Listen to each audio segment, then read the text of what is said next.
Hey guys, and welcome back to the channel. My name's EDDBUD, and today I have an initial review for you, one which has been requested by the viewers, of the ASICS Novablast.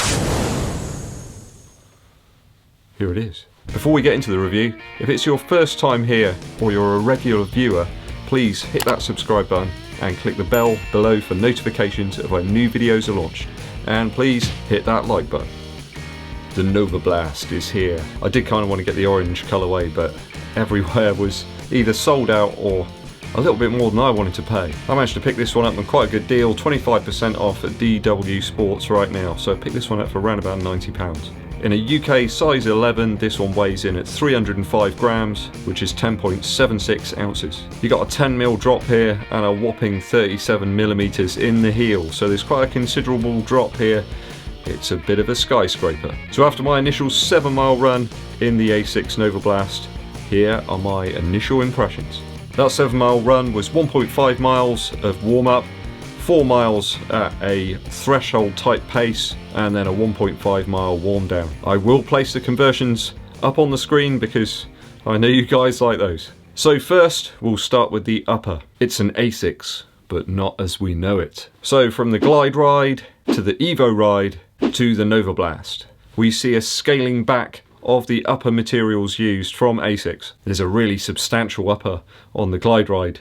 It's built like a tank. That thing, I reckon you could drive in it across Salisbury Plain without any problems. Fortunately though, they've scaled things back on the Novablast. It's a much lighter, more breathable mesh material. Very comfortable in the toe box, in fact. Like you've just been to a wedding party reception and you climb into your nice, comfortable bed, knowing that a nice hearty breakfast awaits you in the morning. It's that sort of level of comfort. Really nice breathability. It was quite chilly actually on my early morning run. Not so chilly that my feet started to get cold in the Novablast. Really a very nice fit actually in the toe box, I have to say. Remember cats, my feet are long and narrow like torpedoes. I think I always fit a little beyond a size 11, but I've gone true to size in this shoe and it seems okay for me. I would suggest though that the Novablast has quite a considerable amount of material in the upper around the top of the foot, and that was a bit of a problem. You end up with the old Hoka style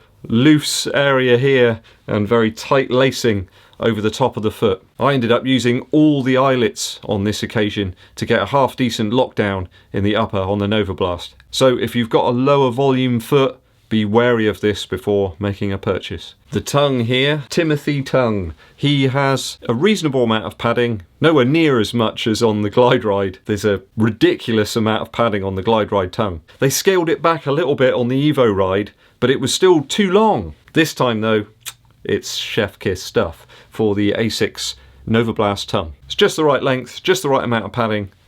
Well done ASICS. We have the ASICS motif in this sort of plastic, I guess. I think it's there to provide a bit of structure. It's on both sides of the shoe. The last 3 eyelets on either side of the shoe are reinforced, and that reinforced section goes back towards the heel in a diagonal motion. Initially, as I started off on my run, I felt that the shoe was really cupping my heel. The actual flare's quite low. It does look really high actually, but it isn't. Didn't bother my Achilles at all. There was some reasonable lockdown there. So really my one main issue with the upper, aside from the fact that I think it looks pretty awful actually, this colourway. Certainly not my favourite. As someone that's just got the LeBron 17, I like my shoes wild and crazy.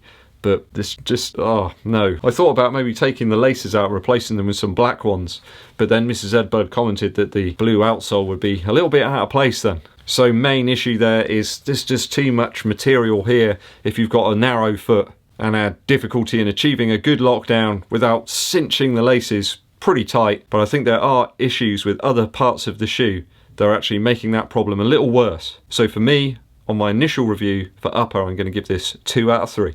Onto the midsole now. So I've used a few different shoes with the FlyteFoam midsole, like the Evo ride here. That one was a lot firmer and a little more responsive. But here we have FlyteFoam Blast. I'd say in hand there's a similar feeling to Zoom X or Fuel Cell. And underfoot, I'd say when you first get these on, the feeling is similar to the 4% Flyknit or the Fuel Cell TC. But when you start running in them, you realise that the feeling is closer to the 4% Flyknit in terms of stability. I found the Fuel Cell TC was a far more stable shoe than this one. I've got to say, at lower paces, I did not like the feeling of running in this at all. I'd say it's highly unstable, and I'd highly advise against using this shoe if you have weaker ankles or you are not a neutral runner. I can see people that overpronate having some serious issues if running in this shoe for any length of time. It's just far too unstable. So please do bear that in mind. I have seen a few viewers already that have gone out and got this shoe and sent them back almost immediately. At pace for me is where this shoe really shines. In my 7-mile run, I had a 4-mile section where I was going to try for sort of threshold pace or something towards my goal half marathon pace. I managed to hit about 7 minutes 1 second per mile in that 4-mile section. It's certainly an exciting midsole foam within the Novablast. I had fun in those 4 miles. It was certainly exhilarating and exciting, almost trampoline-like. I know people use that phrase a lot with running shoes, but it did feel a little bit like that. I'd say though, if you are going to go for this shoe, make sure that your form is on point. I'm working on my form all the time, improving it. It certainly isn't perfect, but I got some good results in this shoe at pace. It's certainly going to be one to test the knees. You'll certainly enjoy miles at faster paces in the Novablast as it flings you forward. So when I up my cadence in that 4-mile section, I hit about 6 minutes 57 per mile, and heart rate was certainly consistent with typical performance on those distances. This midsole foam here is very, very soft. You can see here it does come up and cup around the foot a little bit at the far end of the shoe, but I don't really feel it provides that much more stability. In fact, I almost completely ignored this section of the shoe and just ended up running right up on my forefoot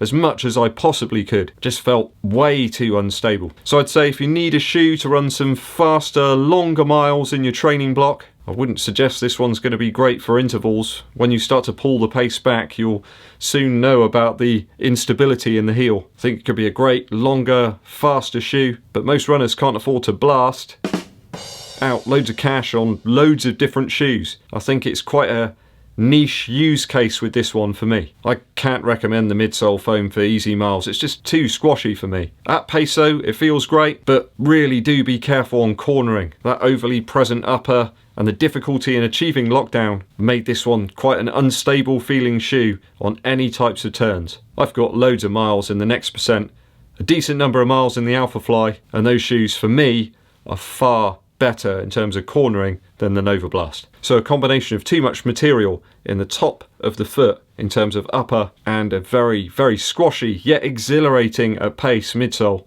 means I'm going to give this one a 2 out of 3 for midsole.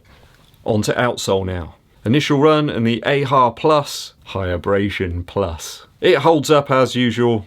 We've seen it before on other running shoes from ASICS. You can't really mark them down too much in terms of their outsole rubber. The protrusions here are quite shallow in fairness, but we know it holds up over time. It's strong and stable, but it's a bit of a contradiction, this shoe, to me. High abrasion rubber here across almost the whole of the outsole on a shoe aimed at higher paces, or at least functions better at higher paces. It just seems like a weird choice. It's perfectly functional, don't get me wrong, but I wonder whether some of the instability is because of this channeling in the outsole here. You can often feel like you're teetering in the middle of a river on a log. I felt like I was a bear or something, kind of trying to balance myself at lower paces. It just shouldn't be like that. I can understand they've tried to sort of weight relieve the shoe a little bit by getting rid of some of the rubber, but why not just have it more in the heel and in the mid forefoot here? Just not sure what this shoe is trying to be. Is it supposed to be a fast shoe? Is it supposed to be a daily shoe? I'm not sure. Outsole for me, 2 out of 3. I just don't understand this piece here. Don't get it. It doesn't help with the stability. There are just several issues that all weigh up to this overly unstable shoe. Value.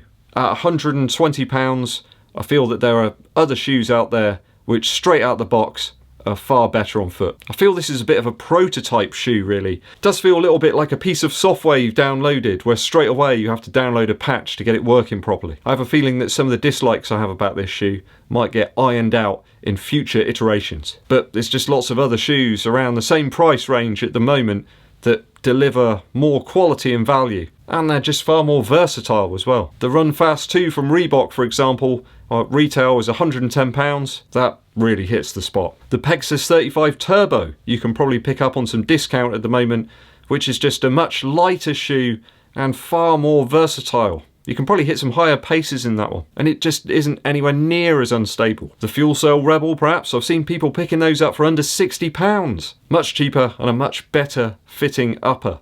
It's just less there to go wrong. The Hyperion Tempo, I wasn't bowled over by that shoe, but it still represents a more versatile piece of footwear than the Novablast to me. I think if you can pick it up at £100 or below, then you might get yourself a better deal, but I'm not sure I can recommend it at that retail price. Fortunately, I got it for about £90, so I don't feel too depressed about it. So for value, it's a 2 out of 3, which gives us a grand total of 8 out of 12 for the ASICS Novablast. I'd like to say I had a real blast running in this one initially, but it just leaves me very confused. I don't know whether I like it, I don't know whether I dislike it. There's just a lot of things there that need tinkering with. Maybe my views will improve over time. Let's hope so. I think if it was a little lighter, slightly less stack height, better lockdown over the top of the foot, and full rubber in the forefoot or the midfoot, I think I'd probably give it a 2.5 or even a 3. But for me, it's certainly a 2 out of 3 for value.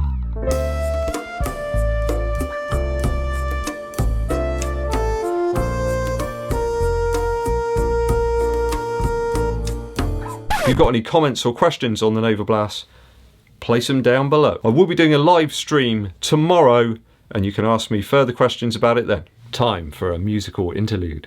I recently watched a really cool documentary on the BBC iPlayer over here in the UK about the Shadows. If you've not heard of them before, they were an instrumental guitar band from the 1960s. They backed Sir Cliff Richard. Wired for Sound. That's a good tune. Apache, Man of Mystery, and Wonderful Land are amongst some of my favourites on this Best Of album. The Shadows always had that kind of mystique and mystery about them. The documentary is really great, actually. If you get a chance to watch it, please do. Hank Marvin does talk about how they acquired the first Fender Stratocaster that they had in the band. Cliff wanted to be at the forefront of the music industry at the time, and he actually ordered it for Hank Marvin directly from America, which at the time was a very expensive thing to do. Do go and check them out, The Shadows. Okay, it's time for me to drink some more coffee and see what Mrs. EDDBUD is knocking up in the kitchen. She's always creating some wonderful stuff. I wonder what we've got today. Hope you've enjoyed this video, guys, and thanks for watching through to the very end. I do appreciate it. If you haven't done so already, please hit that subscribe button. Click the bell for notifications below of when I launch the new videos. Give this video a like and comment below. Share it with your friends and your running buddies. My name's EDDBUD, and I'll be seeing you